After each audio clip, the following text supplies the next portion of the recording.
Great to have you. Great to be with you. Thank you, Dave. Oh man, it's a little bit over actually is what I'm doing, which is all we need.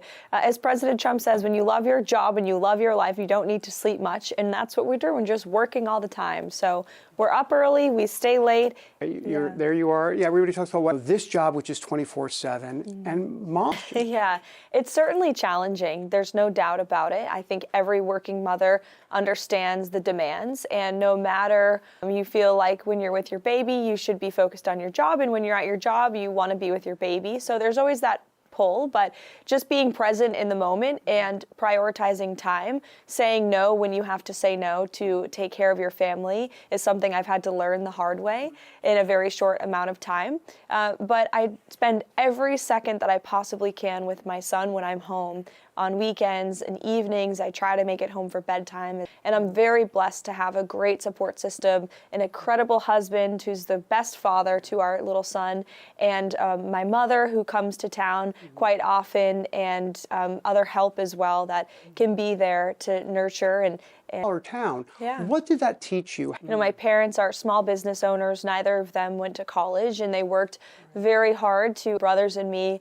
You know, growing up, my dad was always working from 7 to 7, 7 days a week. Being a business owner, you don't have days off. And so I think that value of hard work and determination and drive was instilled in me at a very young age just by watching my parents work so hard to earn a living. And yes, my faith is incredibly important to me. I would argue now more than ever, being in a role that is very demanding and at times controversial, and there's a lot of public pressure and discussion online about who you are and your family, and you know, it could be difficult for someone who doesn't have faith, but with faith, all things are possible. You learn in Catholic schools, and then I obviously went to a Catholic college as well, Saint Anselm in New Hampshire, which not only drove my faith further, but also introduced me to the world of politics and news. Yeah, I think so, and just being in a community that embraces faith and talks about it openly and opens your eyes to it, and also being around fellow students and peers who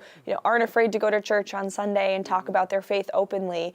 Saint Anselm team. 100%. The game of softball and sports prepared me for the game of politics, no doubt about it. I was a competitive athlete growing up, not just softball. I played field hockey and played many different sports throughout my childhood, but did go to Saint Anselm on a softball scholarship.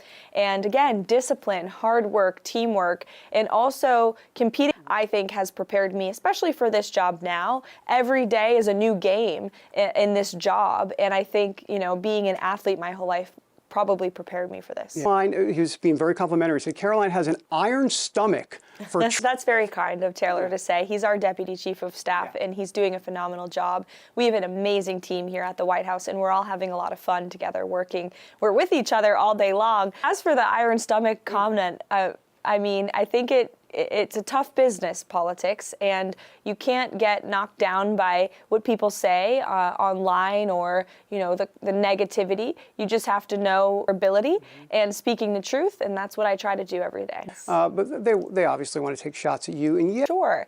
Well, before briefings, it's a little bit chaotic and overwhelming because there's so much news to consume, and so all morning long, my team and I are prepping, and I feel like sometimes an internal investigative reporter going around to all the policy experts and whomever in the building, including the president himself, to get his take on the news of the day before we go out. So I think that team prayer before is just a moment to be silent and still and ask God for confidence and the ability to articulate it's the last thing I do before I go out there, and then it just gives me the confidence to do a briefing. I certainly believe in spiritual warfare, and I think I saw it firsthand, especially throughout the campaign trail with President evil forces, and I think that the president was saved by the grace of God on July 13th in Butler, Pennsylvania, and he's in this moment for a reason. We're all here for a reason, and I think it's a miraculous thing that has taken place in our country. You were running for Congress. Well, certainly God has a plan for everyone. I believe that firmly, and you just have to trust his lead and have faith that everything will work out.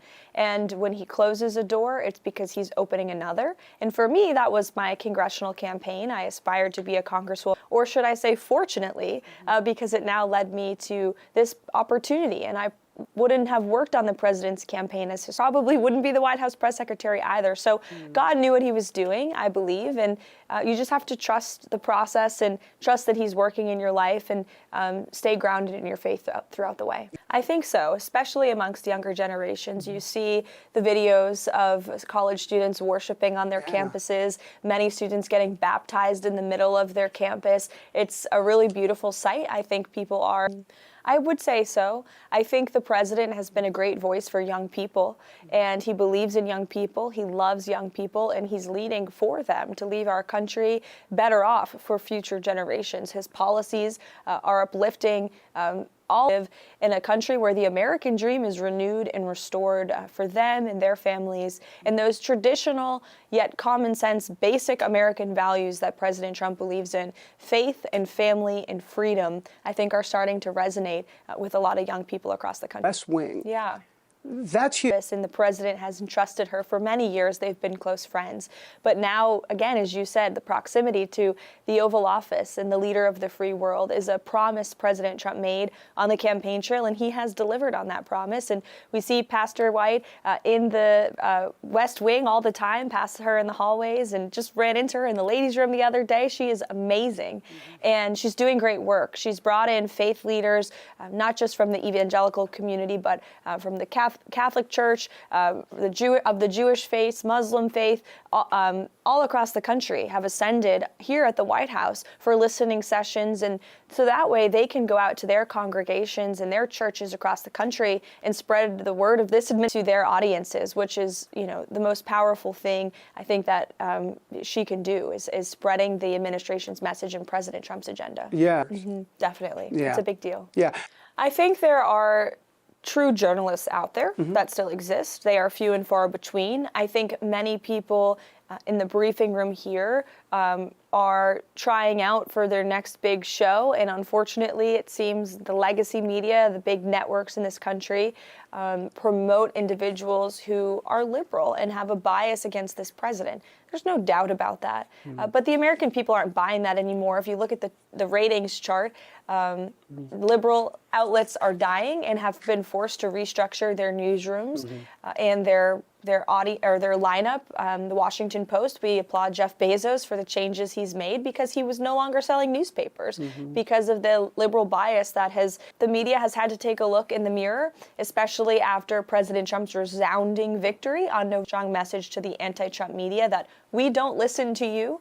We believe in the truth, and we know that the president's policies were better for us than the past 4 years under the Biden-Harris administration. And that's why the American people reelected this president. And it's an honor, frankly, to fight against some of those very hostile media forces every day on behalf of the president and truth. Well, it's an honor that President Trump has entrusted me and has the confidence in me to speak on his behalf and on behalf of the White House. But it is also an honor, as you said, to get the truth out there and get the message of the White House and this team out there and do it to the best of my ability. On who I've seen throughout the day in the morning, they come up to my office to ask questions, pick on whomever I feel compelled to choose, and, we go from there. Well, it's a lot of preparation, and I don't just walk out there and start talking. There's a lot of studying and reading and prep that goes into the briefings in particular, and every day, even on non-briefing days. It's constant reading and keeping up with the news and talking to the president and understanding where his head is at on the top issues of the day. And many of us worked on the campaign together, so there's a bit of a battle rhythm to our movement here, and having fun as well, and keeping it all in perspective, and not getting complacent, and knowing that every day, as I said, is a new game and a new challenge, and just putting our best foot forward. Oftentimes the questions are predictable. If you just look at the MSDNC Chiron, you'll know where. And he says this about the White House press shop, quote, "It's clear they're sending a message if we..."